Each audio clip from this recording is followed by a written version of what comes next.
Со мене во студиото е колегата Боријан Јовановски. Боријан, добро утро. Добро утро. Следеше и ова што го разговаравме и со Кристина од Утринава и со Дејан Андоновиќ. Влеговме во вториот месец од војната, веќе практично петата недела на истак и така натаму го потресе светот како што треба, а да не зборувам за тоа што се случува во Украина. Како ти се чини тебе на тамошниот развој на целата таа ситуација, може би не толку на воен план, колку на овој, да кажем, политички па и економски? Па пака глобално, прво, што знам, цинично звучи да кажам дека гледам оптимистички на целава ситуација, бидејќи има многу жртви. Многу цивили. Вчера гледам УНИЦЕФ објавува 4,3 милиони деца се раселени. Мислам, тоа е стварно одвратно. Но како да кажам, целава приказка ќе декомпонира тој мит за великата руска армија, многу силна и така натаму, која гази се, ќе ги сериозно ќе ги ослаби позициите на Путин и тука пред се ме интересира мене Европа. Многу ми е драго кога го гледам онака Зеленски како секоја вечер вчера на белгијанците им држал лекција. Во секој парламент од Европска унија оди им држи лекција и ги просто ги навредува и овие му аплаудираат на крај, бидејќи има право. Затоа што таа Европска унија во последната декада се претвори во една, како да кажам, во една блазирана една структура која раководат од некакви си чиновници кои појма немаат од ништо.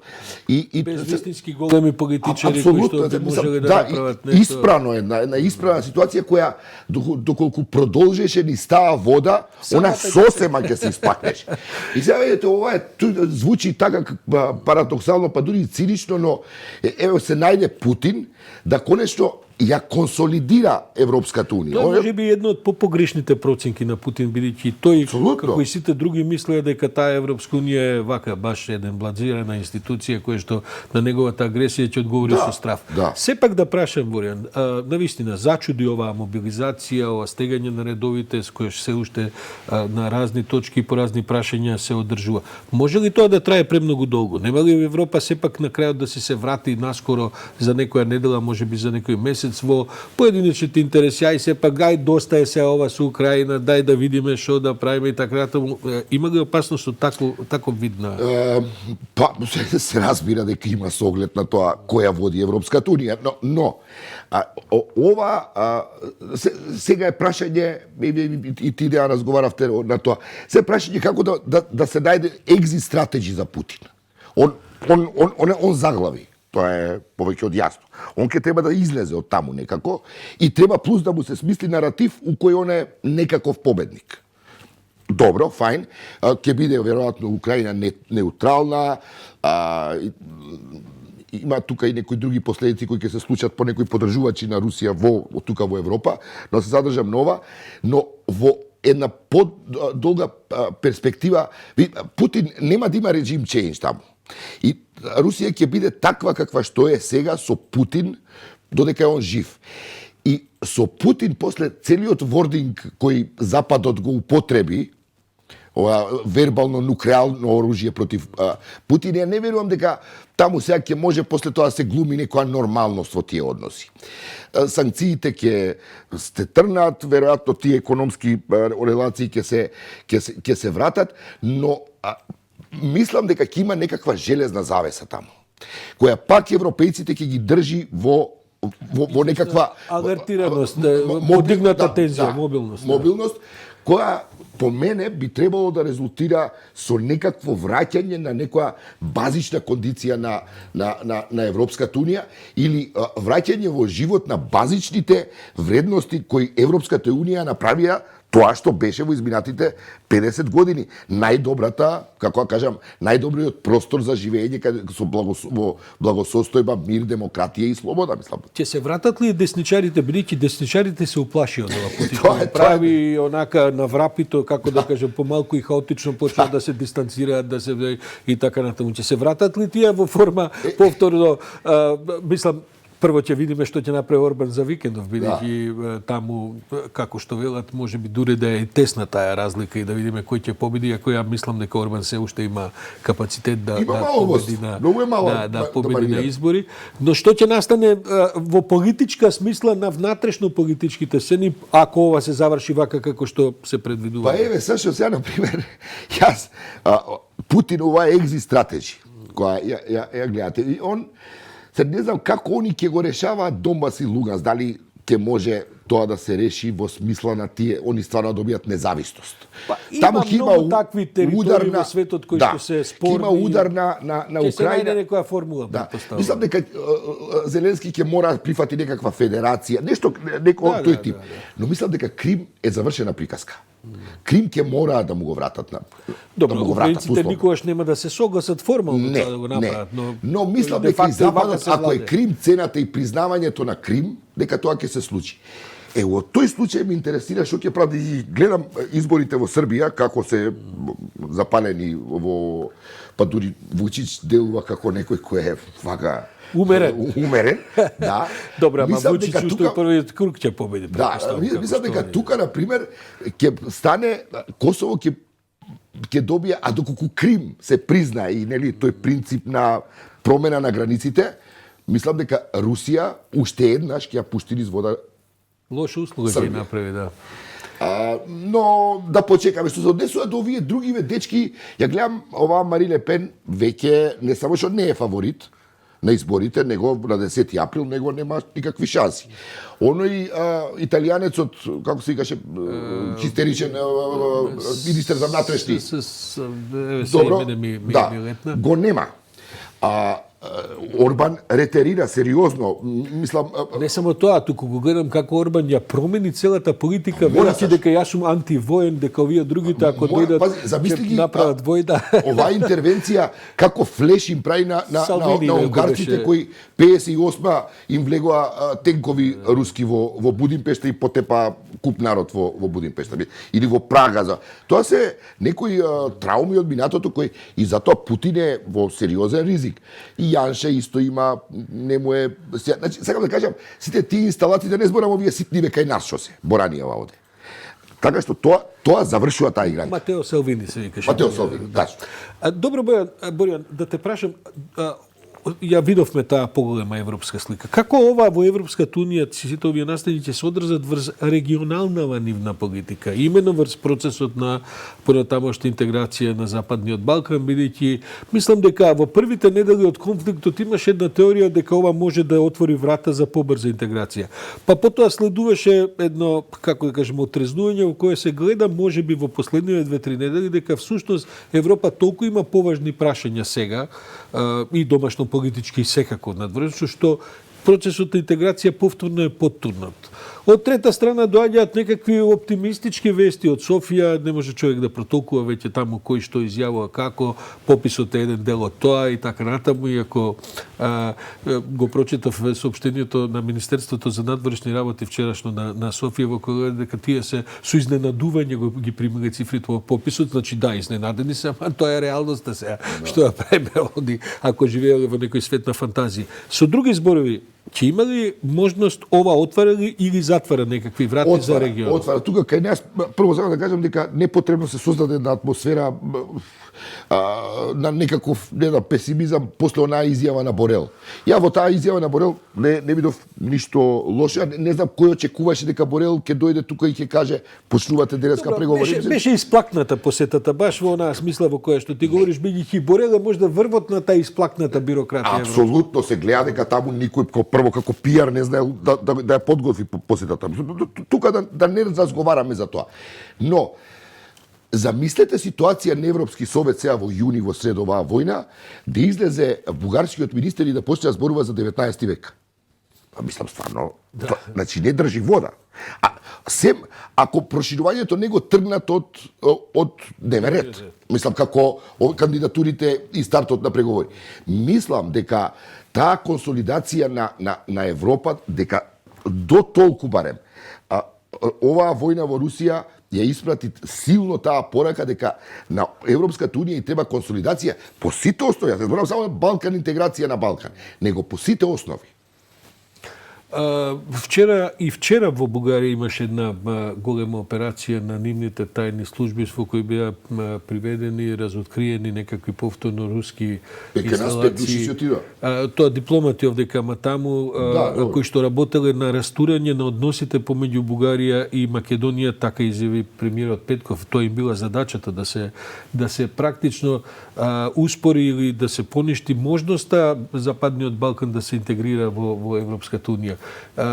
Има ли во Македонија, сега те прашувам, поместувања, бидејќи ја коментираме оваа поделеност на македонската јавност, овие, да кажем, приврзаници на Путин овдека се истовремено и разочарани од неуспехот на Русија во Украина, а тоа ги прави уште поагресивни, чекат некакво тајно оружје да се појави кое што ќе ги реши конфликтот и така натаму. Една прилично патетична позиција, но не ги менуваат своите страсти, својот однос. Ова јас исто се согласувам, мислам дека Путин ќе си продолжи дека е жив тамо, бидејќи во Русија одамна нема демократија, нема никој да го сруши. Добро, тие сценарија може би во некои други детали може да се разгледуваат. Како се тоа ова и овој, да кажем, предвиден крај и на кризата во Украина и на однесувањето на Европската унија ќе се одрази во Македонија, Борин? Како ти се чини таа динамика? Бидејќи овдека има еден цинизам, една со право разочараност и така натаму. Еве и за случајот на Македонија, мислам дека Русија прави добра услуга. Сашо не стави во една, ја мислам дека ние конечно дојдовме во една катарза. Општеството е во катарза, апсолутно. И она ни беше потребна. Дај Боже да остане, да нема посериозни, како да кажам, ситуации, да остане на овие вербални препукувања и така натаму. Но потребна ни е сериозна катарза. Прво, јас имам разбирање, да речеме, за оваа разочараност од Европска унија и Западот. Имам разбирање, затоа што точно е дека не превесла вака, така, не затоа што они тоа намерно го правеа, туку од причини кои ги зборувавме на почетокот на овој разговор. Мислам дека и тука ќе дојде до едно редефинирање, затоа што Русија ќе ги изгуби позициите. Ќе изгуби таа во услови на таа железна, лабава железна завеса која ќе се создаде, ќе ги изгуби позициите кои ги имаше на комотност со која оперираше до сега по Македонија, по Балканот, па ако сакате и по Европа. Дигна во воздух фабрика во Чешка, низ Англија се чета, труја луѓе. Мислам, таа комотност на руските служби е завршена работа. Тука нема што.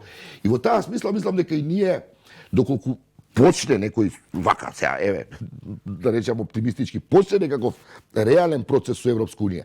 И ние почнеме да реално да чувствуваме некакви, како да кажам, подобрувања на секојдневниот живот, на квалитетот на живот и така натаму, ќе дојде и до промена на перцепциите околу тоа што е ЕУ, што е Русија, нормализирање, да речем, на тие перцепции.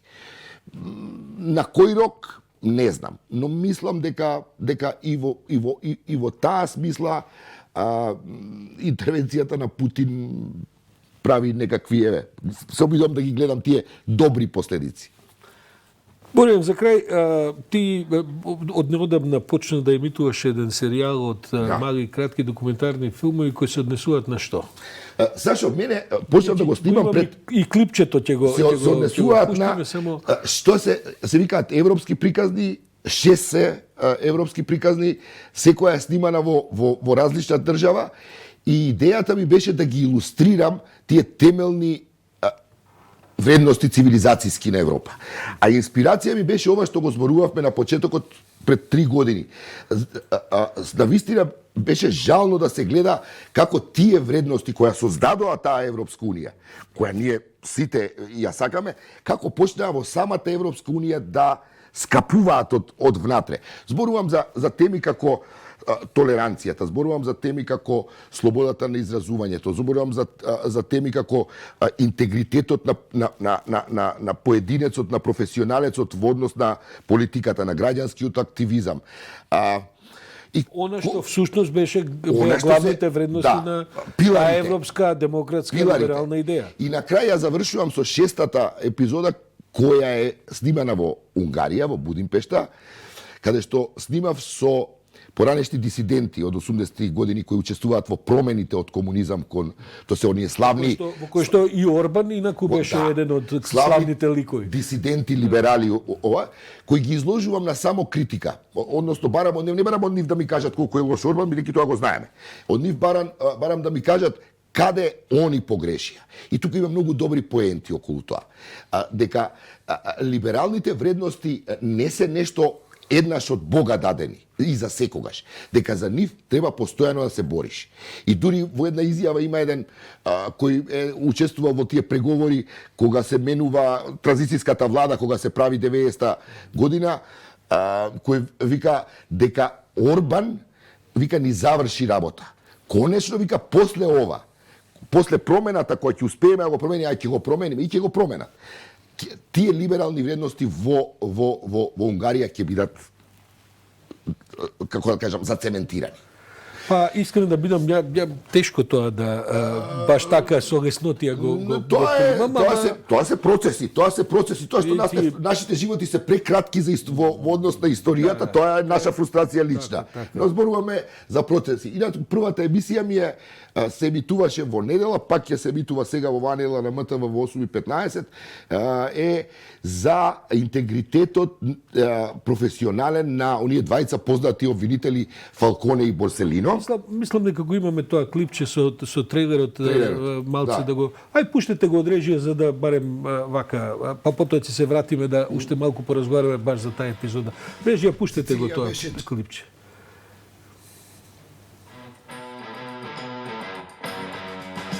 Сицилија беше 20 години под терор на мафијата со помош на корумпираните политичари.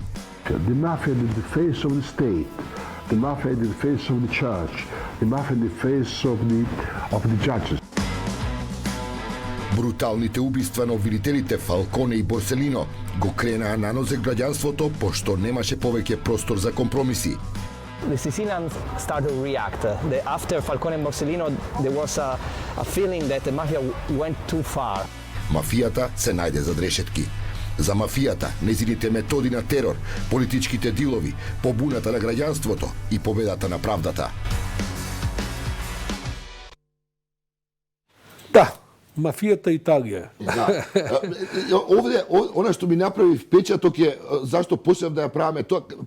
Пазете, ни една политика, ни една влада не успеваат да им стават крај на мафијата, сите се обидуваат да направат со неа дил. Се додека граѓанството не почне да се буни. Борселино и Фалконе се единствени кои викаат не доаѓа во предвид да правиме компромис со мафијата. Имаме докази, одат во затвор. Политичарите се обидуваат да им завршат работа, но Борселино и Фалконе викаат не, упорно и овие ги убиваат во 50 дена двајцата. Имав чест да зборувам со ќерката на Борселино, она е дел од приказката, и со градоначалникот кој бил сведок против мафијата, па морал да го кријат во Грузија, во касарна, во Грузија, сада не го убијат пред судењето, но не се мене ми е поентата дека граѓанството е тоа, не може граѓанството да седи по кафичи и да пие кафења и цело време да збори колку не чини и како е свеа и да чека Deus ex machina да дојде и да ги смени работата. Треба еден активизам кој води до сериозни резултати. Меѓу другото, Палермо сега, замислете, од град во кој вие после 8 навечер не сте смееле да во центарот да се поминете, во град во кој гинеле меѓу 5 и 7 убиства имало дневно во просек, сега е после Милано втор најбезбеден град. А градоначалникот ми вели, вие разговарате, вика, со најбогатиот градоначалник, вика, во Италија, затоа што конфискувал целиот тимот на мафијата им го конфискувал. Така. Да, Палермо и по друго ќе остане Палермо, запатен во историјата. А дека е безбеден, точно е, ги тепавме и ништо не е се случи. Борија Јовановски во 8:59, благодарам за оваа дискусија утринава, па ќе се видиме и во друга прилика.